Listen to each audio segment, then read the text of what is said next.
কিছু সুন্নত আছে, আগেও আমি আপনাদেরকে সুন্নতগুলো বলেছিলাম, ওটা হয়তো ওই কুরবানি ঈদের বলেছিলাম।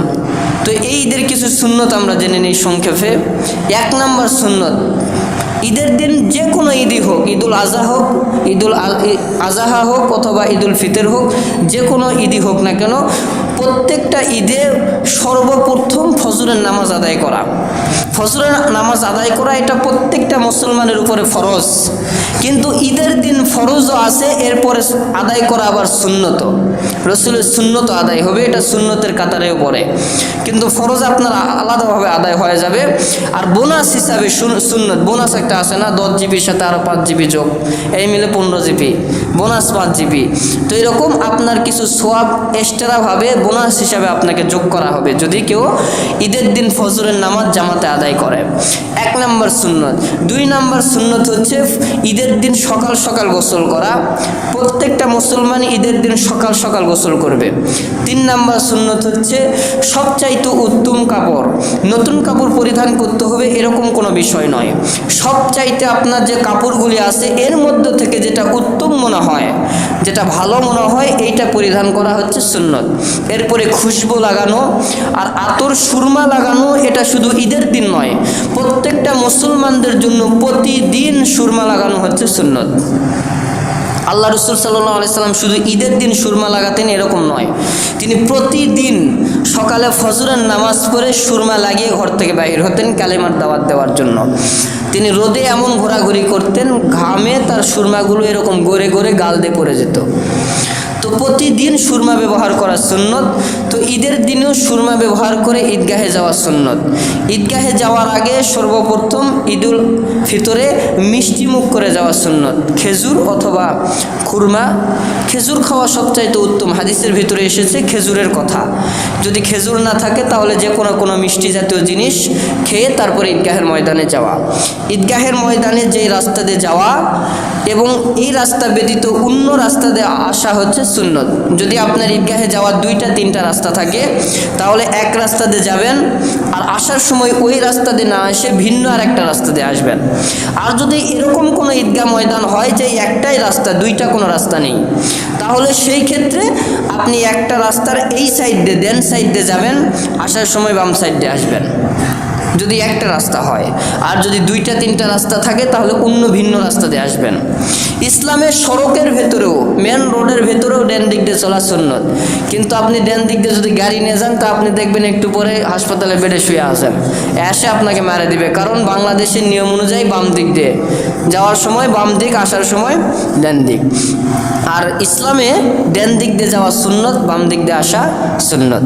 তো ঈদগাহে আপনি যদি একটা রাস্তা হয় ডান দিক দিয়ে যাবেন, বাম দিক দিয়ে আসবেন। এর পরের সুন্নত হচ্ছে তাকবীর বলা।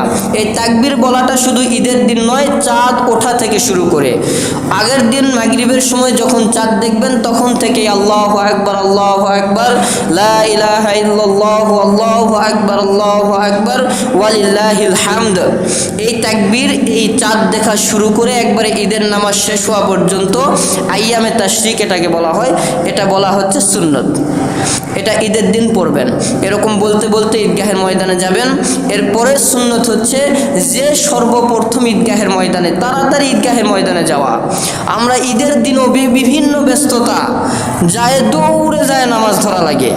আরে ভাই, একটা তাকবীর যদি আপনার ছুটে যায়, এই তাকবীর আপনি কেমনে কাজা আদায় করবেন জানেন? বাপের জন্মে বোম মারলেও বলতে পারবেন না। তা আপনি যে যাচ্ছেন দৌড়ে যায়, এক রাকাত শেষ অথবা 3টা তাকবীর শেষ হয়ে গেছে, এখন কিভাবে আপনি তাকবীরটা দিবেন? এই জন্য যেন তাকবীর না ছুটে যায়। তাকবীর ছোটার আগে বয়ান শোনাও সুন্নত। ঈদের দিন যদি কেউ বয়ান শোনে এটা সুন্নতের কাতারে পড়বে, সে রসুলের একটা সুন্নতকে মানলো। এজন্য ঈদের দিন সকালবেলা ঈদগাহের ময়দানে যাওয়া, কেউ আসুক বা না আসুক, লাউ ইয়ালামুন নাস মা ফিন নিদাই ওয়া সাফিল আউয়াল, এবং সামনের কাতারে নামাজ পড়া হচ্ছে সুন্নত।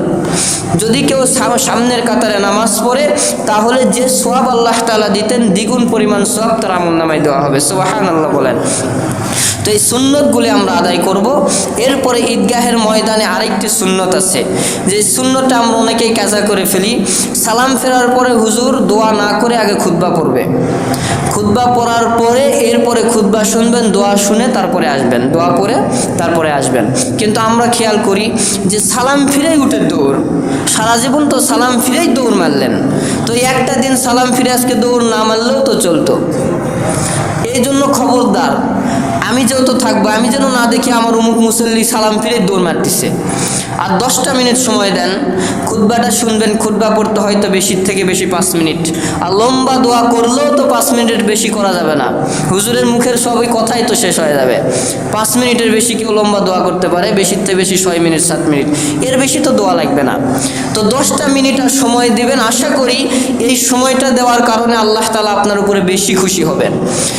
আল্লাহর সাথে লুকাচুরি করবেন। উলাইকা আলা হুদাম মির রাব্বিহিম ওয়া উলাইকা হুমুল মুফলিহুন ইন্নাল্লাযীনা কাফারু সাওয়াউন আলাইহিম আনযারতাহুম আম লাম তুনজিরহুম লা ইউমিনুন।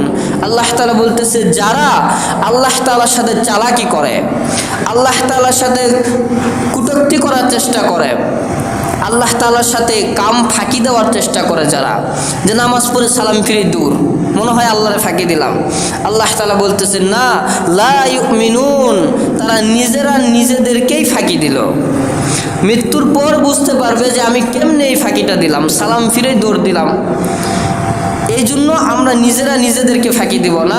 ঈদের দিন একটা গুরুত্বপূর্ণ, সবচাইতে এটা গুরুত্বপূর্ণ সুন্নাহ হচ্ছে ঈদের দিনে খুতবা শোনা। ঈদের দিনে খুতবা শোনা, এরপরে দোয়া করে তারপরে আসা। খালি ময়দানে আল্লাহ রাসূল সাল্লাল্লাহু আলাইহি ওয়াসাল্লাম ঈদের নামাজ কেন চালু করলেন? বিশ্বনবীর সাহাবীরা বলেন যে আল্লাহ রাসূল সাল্লাল্লাহু আলাইহি ওয়াসাল্লাম সর্বপ্রথম নামাজ আদায় করেছেন একটা গাছের নিচে, একটা গাছের নিচে। মসজিদও তৈরি হয় নাই, কোনো ঈদগাহ মাঠ নির্দিষ্ট তৈরি হয় নাই। আল্লাহ রাসূল সাল্লাল্লাহু আলাইহি ওয়াসাল্লাম সমস্ত সাহাবায়ে কেরামদেরকে নিয়ে একটা গাছের নিচে আশ্রয় নিলেন। গাছের নিচে আশ্রয় নেওয়ার পরে সমস্ত সাহাবায়ে কেরামদেরকে ডাক দিয়ে বলা হলো, ও আমার সাহাবীরা, তোমরা আসো, আজকে ঈদের নামাজ আমরা গাছতলার ভেতরে আদায় করব। সমস্ত সাহাবায়ে কেরাম ঈদের নামাজ আদায় করলেন। আদায় করার পরে আল্লাহ রাসূল সাল্লাল্লাহু আলাইহি ওয়াসাল্লাম রফা ইয়াদাইহি, সমস্ত মুসল্লির দিকে হলেন। হওয়ার পরে তিনি হাত উত্তোলন করলেন এবং দোয়া করলেন।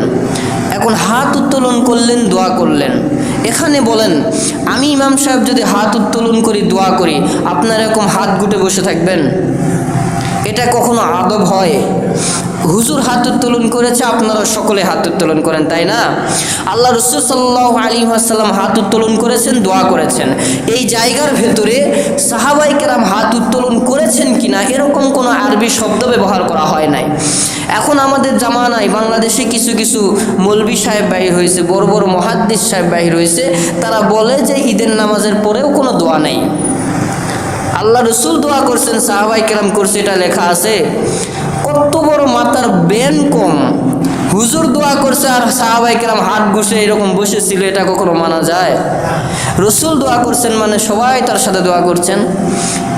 আর এই দোয়া সম্পর্কে আবু দাউদ শরীফের হাদিস, আল্লাহ রাসূল সাল্লাল্লাহু আলাইহি ওয়াসাল্লাম বলেন, খালি ময়দানে আল্লাহর কাছে হাত তুলে যেটা চাওয়া হয়, আল্লাহ তাআলা সঙ্গে সঙ্গে সেটাকে কবুল করে নেয়। সুবহানাল্লাহ বলেন। খালি ময়দানে, এই জন্য ঈদগাহ ময়দানের নামাজটা খালি ময়দানে দেওয়া হয়েছে, উপরে কোনো সামিয়ানা থাকবে না। যদি বৃষ্টি হয়, একান্ত কোনো ক্ষতি হওয়ার সম্ভাবনা থাকে, সেই ক্ষেত্রে উপরে আপনি সামিয়ানা দিতে পারবেন। কিন্তু খালি ময়দানে নামাজ পড়া আল্লাহ রাসূল সাল্লাল্লাহু আলাইহি ওয়াসাল্লামের সুন্নত। ঈদের নামাজে সবচাইতে বেশি রহমত আল্লাহ তাআলা আসমান থেকে নাজিল হইতে থাকে। সুবহানাল্লাহ বলেন। মুসলমানেরা যখন নামাজের ভেতরে দাঁড়িয়ে যায়, তখন আসমান থেকে আল্লাহ তাআলা রহমতের বৃষ্টি মুসলমানদের উপরে স্থাপন করতে থাকে, রহমতের বৃষ্টি পড়তে থাকে। যখন সামিয়ানা দেওয়া হয়, সামিয়ানা তো আল্লাহর রহমত কখনো আটকাইতে পারে না, পারে? এই আপনার আমার উপরে ছাদ দেওয়া আছে, কিন্তু হাদিস শরীফের ভিতরে আছে প্রত্যেকটা মসজিদে জুমার দিন এরকম সওয়াবগুলোকে বন্টন করে দেওয়া হয়, রহমতগুলোকে বন্টন করে দেওয়া হয়। মসজিদে বেশি রহমত থাকার কারণে ঘুমে ধরে, ঘুমে ধরে না? মসজিদে বেশি রহমত থাকার কারণে বসে থাকতে থাকতেও ঘুমে ধরে। কিন্তু অন্য একটা বৈঠকে বসে থাকেন, ঘুমে ধরবে না, কিন্তু মসজিদে ধরবে, কারণ এখানে রহমতের ব্যবস্থা এমন পরিমাণ হয়ে গেছে, রহমতে আপনার শরীরটাকে এমন শান্ত করে দিছে যে আপনার এমনি অটোমেটিক ঘুম আসে। তো সাদ কখনো রহমত আটকাইতে পারে না। কিন্তু খালি ময়দানে নামাজ পড়াটা উত্তম। তো আমরা সামনে ঈদের দিন আসতেছে, যে সুন্নতগুলো আমরা শুনলাম, সকলে এই সুন্নতের উপর আমল করব তো ইনশাআল্লাহ ইনশাআল্লাহ আমল করব। এবং সবচাইতে গুরুত্বপূর্ণ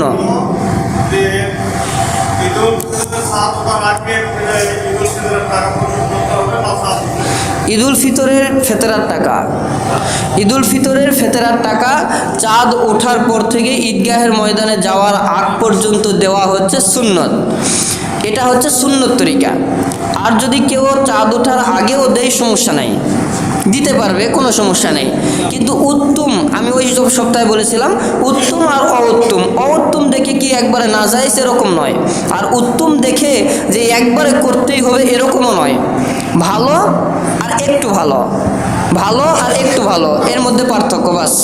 আপনি চাঁদ ওঠার পর থেকে, নিয়ম হচ্ছে চাঁদ ওঠার পর থেকে ঈদগাহের ময়দানে যাওয়ার আগ পর্যন্ত দেওয়া সুন্নত, কিন্তু এর আগে আপনি যে কোনো দিন আদায় করতে পারবেন। কিন্তু আদায় না করে আল্লাহ রসুলের হুকুম, কেউ ঈদগাহের ময়দানে যেও না। টাকা আদায় না করে কেউ কখনো ঈদগাহের ময়দানে যেও না। যদি তুমি ঈদগাহের ময়দানে টাকা আদায় না করেও যাও, তারপরে তোমার ঈদের নামাজের ভেতরে সামান্য পরিমাণ একটা কমতি থেকে গেল।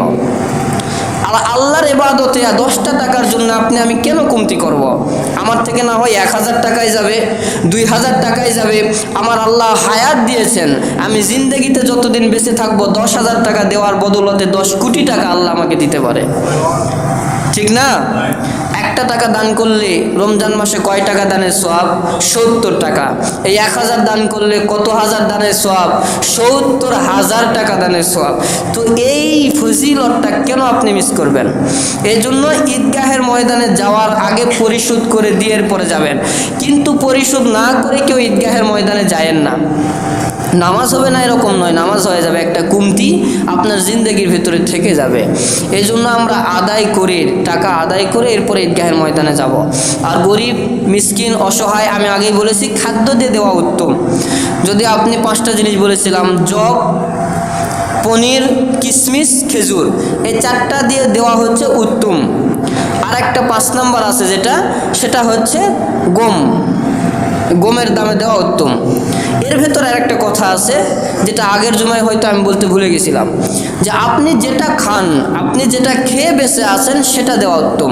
গম যেটা আছে 5 নাম্বার, এই গমের ভেতরে, আমরা তো এখন গম খাই না, আগে গমের রুটি খাইতো আল্লাহ রসুল, সবসময় গমের রুটি খাইতেন, এই জন্য গম দিয়ে দেওয়াটা তিনি রেওয়াজ চালু করেছিলেন। কিন্তু এখন আমরা যেটা খাই সেটা দিয়ে দেওয়াই হচ্ছে উত্তম। যেমন আমরা ভাত খাই, চাউল আপনি ফকির মিসকিনদেরকে দিতে পারবেন। যদি আপনার মনে হয় যে আমি এইরকম খাদ্য দিয়ে দিতে চাচ্ছি না, আমি সম্পদ দেব, টাকা পয়সা দেব, তাহলে আপনি টাকা পয়সাও দিতে পারবেন, কোনো সমস্যা নাই। ঈদের আগে যা দেবেন কোনোটা লস নাই। আপনি ইচ্ছা করে একটা ফকিরকে পাঞ্জাবির সেট বানায় দিলেন, আমার অসহ্য টাকা একটা পাঞ্জাবির সেট আমি একটা ফকির মিসকিনকে বানায় দিলাম। একটা ফকিরের সন্তান, শরীরে পোশাক নাই, তাকে পোশাক কিনে দিলাম, শার্ট হোক, প্যান্ট হোক, পাঞ্জাবি হোক, যেটা হোক, একটা টুপি কিনে দিলাম, একটা আতর কিনে দিলাম, সব কিছু সদগায়ে জারিয়া হিসাবে আপনার আমল নামায় দ্বিগুণ সওয়াব দেওয়া হবে। ঈদগাহের ময়দানে যাওয়ার আগে যত পারেন দান করে যাবেন। আপনার ফেতরার টাকা 1000 হয়েছে হিসাব করে 1000ই দিতে হবে এরকম নয়, আপনি আরও 500 দেন, আপনি আরও 2000 দেন। যত দান করবেন তত 70 গুণ সওয়াব আল্লাহ আপনার আমল নামায় দিয়ে দিবে।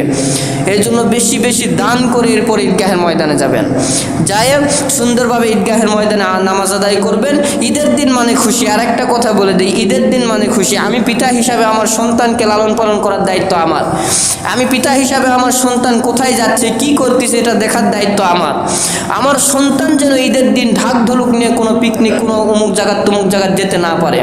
মনে করবেন আপনার সন্তান যাচ্ছে, আপনার আমল নামা ধ্বংস হয়ে যাচ্ছে। এই জন্য খবরদার, আমি সবসময় আমার সন্তানের দিকে খেয়াল করবো, নামাজ পড়ে কোথায় যায়, কোন জায়গাতে ঢাক ঢোলক নিয়ে পিকনিকে যাচ্ছে। আল্লাহ রসুল খুশি হইতে বলেছেন, কিন্তু এরকম খুশি নয় যে আপনি পিকনিকে বক্স নিয়ে বাজাতে বাজাতে অমুক চাতাল তুমুক চাতালের ভিতরে চলে যাবেন, যাই এরকম হাসি ঠাট্টা, নামাজ বাদ দিয়ে, রোজা বাদ দিয়ে, ইবাদত বাদ দিয়ে। ঈদের দিনও তো আমল আছে, ঈদের দিন রাতে কিছু নফল আমল আছে। যদি কেউ ঈদের দিন রাতে 10 রাকাত, 12 রাকাত, 14 রাকাত, 16 রাকাত নফল নামাজ পড়ে, আল্লাহ রাসূল সাল্লাল্লাহু আলাইহি ওয়াসাল্লাম বলেন, তাহলে তার আমল নামার ভেতরে 10 রাকাত পড়লে বা 12 রাকাত পড়লে তাকে 12 লক্ষ রাকাত নামাজ পড়ার সওয়াব তার আমল নামায় দেওয়া হবে। সুবহানাল্লাহ। এটা হচ্ছে ঈদের দিন রাতের আমল। যদি কেউ ইচ্ছা করেন ঈদের দিন রাতে আমল করতে পারবেন। ঈদের দিনেও আমল আছে। এই পিকনিক টিকনিক অমুক তুমুক জায়গাতে না যেয়ে ঈদের দিনে যদি কেউ ঈদগাহের ময়দান থেকে আসার পরে নিজের বিবি বাচ্চাকে হাসি মুখে এক লোকমা খাবার তুলে খাওয়ায়, আপনি জীবনে তো বউকে মনে হয় খাবার তুলে খাওয়ার নাই, ঈদের দিন তো বাদ দেন, বিয়ের দিনও তো মনে হয় খেলার নাই। যদি কেউ নিজের বিবি বাচ্চাকে এক লোকমা খাবার তুলে খাওয়ায় এবং হাদিয়া দেয়, হাদিয়া বোঝেন, আমরা যাকে বাংলা ভাষায় সালামি বলি, ঈদ সালামি, বউ আসে সাহস করে তো বলতেও পারে না, কারণ জানে আমার স্বামী ঠেটা, জীবনও তো আমাকে দেয়ই না। এই স্বামীর কাছে যদি এই বুড়া বয়সে যায় চাই তো ইজ্জত পান সব কিছু একবার পানসার করে দিবে, জামাই বেটি আসবে শেষ, গন্ডগোল লাগে যাবে। এরকম যেন না হয়। ঈদের দিন প্রত্যেকটা মুসলমানের মুখ থাকবে হাসি মুখ, এবং আমার স্ত্রীও যেন গোমরা মুখে না থাকে। 10 টাকা 20 টাকা 100 টাকা তাকে হাদিয়া দিলাম, আমার স্ত্রী একটা হাসি মুখ দিল, আমার সন্তানকে দিলাম, সন্তান হাসি দিল। সবাইকে সেরকম ঈদ সালামি দিবেন, যাকে হাদিয়া বলা হয়। এটা দেওয়া আল্লাহ রাসূল সাল্লাল্লাহু আলাইহি সাল্লামের সুন্নত। আর একটা জিনিস মনে পড়ে গেল, ঈদের দিন আমরা যেটা ভুল করি 3 বার কোলাকুলি করি, 3 বার করি না, কিন্তু সুন্নত হচ্ছে একবার। সুন্নত কয়বার? একবার। শুধু ডান দিকে আল্লাহুম্মা জিদ মুহাব্বাতি লিল্লাহি ওয়া রাসূলি বলে শেষ। 3 বার করার কোনো প্রয়োজন নাই। 3 বার করলে যে গুনাহ হবে এরকমও নয়, কিন্তু সুন্নত তরিকা যেটা হচ্ছে একবার আপনি নিয়ে একবার বুকে জড়ায় নিয়ে আল্লাহুম্মা জিদ মুহাব্বাতি লিল্লাহি ওয়া রাসূলি এই দোয়া পড়বেন। আল্লাহুম্মা, হে আল্লাহ, জিদ মুহাব্বাতি, এই মুসলমানের সাথে এই ভাইয়ের সাথে আমার মহাব্বত ভালোবাসা আপনি বৃদ্ধি করে দেন। এই জন্যই কোলাকুলি। আল্লাহ রাসূল সাল্লাল্লাহু আলাইহি সাল্লাম কোলাকুলি কেন চালু করছেন? যাতে ইহুদি কাফের মুশরিক সবার সাথে আমাদের ভালোবাসা বৃদ্ধি পায়। এই ভালোবাসা বৃদ্ধি পাওয়ার জন্য এই তিনি দোয়া নাজিল করে দিয়েছেন, আল্লাহুম্মা জিদ মুহাব্বাতি লিল্লাহি ওয়া রাসূলি। বাড়িতে চলে আসবেন, আসার পরে নিজের স্ত্রীকে জড়ায় ধরবেন, ডান কাঁধে নিয়ে আল্লাহুম্মা জিদ মুহাব্বাতি লিল্লাহি ওয়া রাসূলি। এইটা আবার সবার সামনে জড়ায় ধরেন না, সন্তান আছে আর অনেক মানুষ আছে, সমস্যা হয়ে যাবে। ঘরের একটা কোনায় যায় স্ত্রীকে জড়ায় ধরেন, ধরে দোয়া করে স্ত্রীকে খুশি হয়ে টাকা সালামি দেন। এটা আল্লাহ রাসূল সাল্লাল্লাহু আলাইহি সাল্লামের সুন্নত, আর এটা জাতা তাতা সুন্নত নয়। আল্লাহ রাসূল বলছে যদি কেউ স্ত্রীকে এরকম কোলাকুলি করে টাকা হাদিয়া দেয়, 10 টাকা দিলে 10 লক্ষ টাকার সওয়াব তা আল্লাহ তাআলা তার আমলনামায় দিয়ে দিবে। সুবহানাল্লাহ বলে, তাহলে সদকা করার পরিমাণ সওয়াব দিচ্ছে। মনে করছেন স্ত্রীর সাথে হাসি তামাশা করলে মনে হয় গুনাহ, যত করবেন তত সওয়াব, কোনো সমস্যা নাই। তো ঈদের দিনে এই সুন্নতগুলো আমরা সকলেই পালন করব ইনশাআল্লাহ। আল্লাহ তাআলা আমাদের সবাইকে এই সুন্নতগুলো আদায় করার তৌফিক দান করুন, সকলেই বলি আমিন।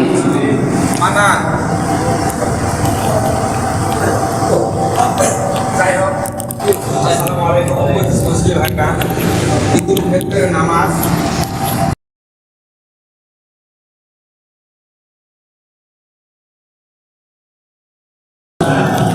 যিনি সরদার দো আলম সঈদুল মুরসালিন রহমাতুল্লিল আলমিন খাতামুন নবীন, যিনার সম্মানিত নাম মুহাম্মদুর রাসূলুল্লাহ, আমরা সকলেই বলি সাল্লাল্লাহু আলাইহি ওয়াসাল্লাম।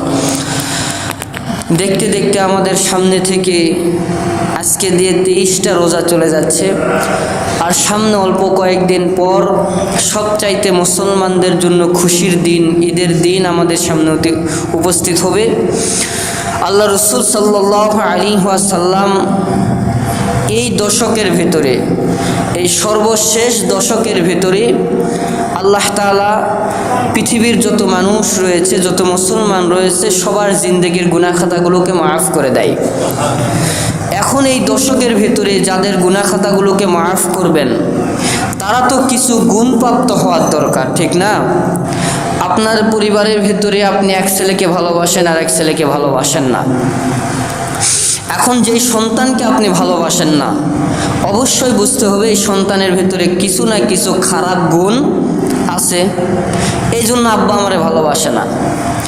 আর যেই সন্তানকে আব্বা ভালোবাসে, বুঝতে হবে ওই সন্তান কিছু না কিছু বাবার জন্য ভালো কাজ করেছে, এই জন্য বাবা সেই সন্তানকে ভালোবাসেন। তো আল্লাহ তাআলা সবাইকে ভালোবাসেন। আল্লাহ তাআলা ইলাহুকুম ইলাহুন ওয়াহিদ লা ইলাহা ইল্লা হুয়াল হাইয়ুল কাইয়্যুম। আল্লাহ তাআলা পৃথিবীর সবার জন্য এক ও অদ্বিতীয় এবং সবাইকে আল্লাহ তাআলা ভালোবাসেন। কিন্তু এই ভালোবাসার ভেতরে দুইটা পার্থক্য রয়েছে। যেমন সন্তানদেরকে, সব সন্তানদেরকেই পিতামাতা ভালোবাসে, কিন্তু একজনকে বেশি বাসে আর একজনকে কম বাসে। তেমনি আল্লাহ তাআলা কিছু কিছু বান্দাদেরকে বেশি ভালোবাসেন, আবার কিছু কিছু বান্দাদেরকে কম বাসেন। এখন যাদেরকে আল্লাহ তাআলা বেশি ভালোবাসেন, বুঝতে হবে এরা আল্লাহ তাআলার নৈকট্য অর্জন করার জন্য কোনো না কোনো ইবাদত করেছে। ভালো করে কথা বুঝেন। আর আল্লাহ তাআলা যেই বান্দাদেরকে কম বাসেন, ভালোবাসেন না এরকম নয়, আল্লাহ সবাইকে ভালোবাসেন। হিন্দু, বৌদ্ধ, খ্রিস্টান এদেরকেও আল্লাহ ভালোবাসেন, কিন্তু তারা আল্লাহকে একবারও আল্লাহ বলে ডাক দেয় না, কিন্তু তারপরও মালিক তাদেরকে ভালোবাসেন। তো আল্লাহ তাআলা যাদেরকে বেশি ভালোবাসেন এরা আল্লাহ তাআলার ইবাদত করছে বিধায় আল্লাহ তাআলা ভালোবাসেন। আর যাদেরকে আল্লাহ তাআলা কম ভালোবাসেন, বুঝতে হবে যে এরা দুনিয়ার বুকে আল্লাহ তাআলার নৈকট্য অর্জন করার জন্য, আল্লাহকে খুশি করার উদ্দেশ্যে কোনো ইবাদত করে নাই। এই শেষ দশকের ভেতরে আল্লাহ তাআলা সব বান্দাদের গুনাহ মাফ করে দিবেন। কাদের? যারা রমজানের প্রতিটা রোজাগুলি রেখেছে একমাত্র আল্লাহকে রাজি এবং খুশি করার উদ্দেশ্যে, এবং প্রত্যেকটা তারাবিয়া নামাজ আদায় করেছে একমাত্র আল্লাহকে রাজি এবং খুশি করার উদ্দেশ্যে। তারাবির নামাজে এসে হাসি ঠাট্টা করা, তারাবির নামাজে এসে একজন সেজদা দিছে ওর পা ধরে টানে দৌড় দেয়া, এগুলো কখনো কিন্তু আল্লাহর সন্তুষ্টি অর্জনের জন্য নামাজ হইতে পারে না। নামাজ তো সেটাই আল্লাহর সন্তুষ্টি অর্জনের জন্য হবে যেই নামাজের ভেতরে আপনি এমন দিল দিয়ে দাঁড়িয়ে যাবেন, আপনার পিছন দিক থেকে কেউ ঠোকা দিলেও আপনি ওই ঠোকাটা টের পাবেন না। এরকম নামাজের ভেতরে দিল দিয়ে মনোযোগ দিয়ে দাঁড়ায় যাব। আবার এরকমও নয় হুজুর তাড়াতাড়ি পড়াই না বিধায় নামাজ ভালো লাগে না, এইটাও কিন্তু আল্লাহর সন্তুষ্টি উদ্দেশ্যে নামাজ নয়। এখনকার তারাবি তো এমন হয়ে গেছে, হুজুর জোরে পড়ালে তারপর মসজিদে যাব, আর জোরে না পড়ালে ওই মসজিদে যাওয়া চলবে না। আমি জয়পুরহাটে তারাবির নামাজ পড়াই দুই হুজুর মিলে, তারাবির নামাজ পড়াই দুই হুজুর মিলে। আমি একটু স্পিরিটে পড়াই, আমার পিছনে মুসল্লির অভাব নাই, ওই বারান্দায় চলে যায়। আর আমার পরে আমি 12 রাকাত পড়ার পরে যে 8 রাকাত দেই, সব চলে যায়, এক কাতার মানুষ থাকে। এখন এই শেষ দশকে এসে সভাপতি, সেক্রেটারি সবার প্রশ্ন, হুজুর আপনি পড়ালে এত মুসল্লি থাকে, হুজুর পড়ালে থাকে না কেন? তাহলে ওই হুজুরের উপর সবার মনটা বেজার না? কুমটিরাও বেজার, এই হুজুর যখনই নামাজে দাঁড়ায় তখনই মুসল্লি চলে যায়। হুজুর একটু ধীরে ধীরে পড়ায়, ছোট হুজুর তো, তারাবি কেবল জীবনের প্রথম পড়াচ্ছে, যতই জোরে পড়াতে বলেন ওই ধীরেই পড়ায়, এই জন্য মুসল্লি থাকে না। তো আমাদের ইমানের ডিজিটাল ইমান, আর পৃথিবীর যত হুজুর আছে সবাই ডিজিটাল হুজুর। আপনারা ডিজিটাল হলে আমাদেরকে ডিজিটাল হইতে হয়, তাছাড়া যে মুসল্লি থাকে না। মুসল্লি না থাকার চাইতে একটু জোরে হলেও তো পড়েন, পড়া শিখেন।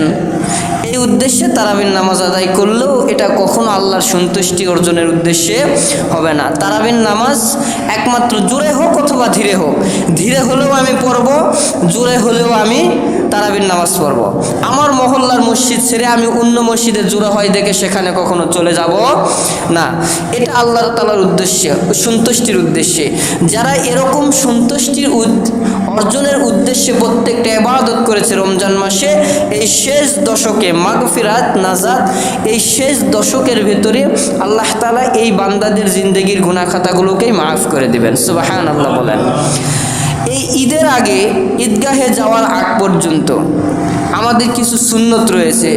এই ঈদের নামাজ আসার আগে হয়তো আমরা জুমা পাবো না, যদি শুক্রবারেও যদি ঈদের নামাজ হয়, নামাজের পর জুমা যদি হয়,